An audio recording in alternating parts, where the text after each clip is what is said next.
Okay, a lot of fights I got to talk about yesterday. We got the boxing match, David Morrell versus David Benavidez. We got Adesanya versus Mavov, and we got, of course, Magomedov versus Venom Page. But I want to talk about Zach Partridge first. So Zach is a local promoter here in Salt Lake City. He's got Fierce Fighting Championships. There's two. There's Steel Fist and Fierce.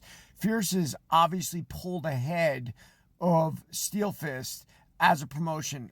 They put on better shows, more pro athletes, just a better all around promotion. You feel like you're in a little UFC. Well, Zach is also a pro MMA fighter, and he fought last night in St. George, Utah, under Crown MMA banner. I guess not fighting under your own banner makes sense, right? Like people say, did you match yourself or whatever? And he subbed the guy with the guillotine. I want to talk about how amazing it is and how amazing martial arts are that, one man can both promote the best MMA promotion in Utah and also have a pro career of his own at the same time.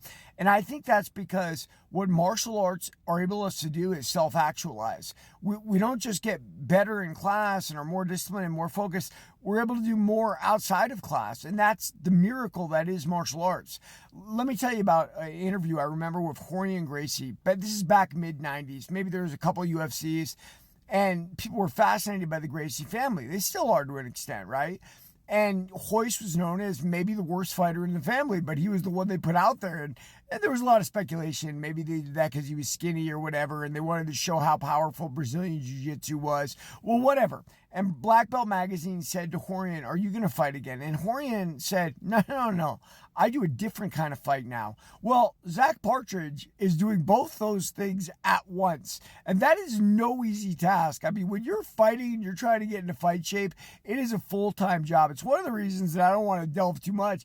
I always laugh at the MMA fighters who say they're street tough. You're not living a street life at the same time you're fighting MMA. There's no way, because you got to live like a monk to get the training in you need to be successful and win. And Zach apparently has the ability to both promote the best MMA organization in Utah and fight at the same time. And that is a miracle. And that is what martial arts can do for each and every one of you. Read my book, Warrior of the Light.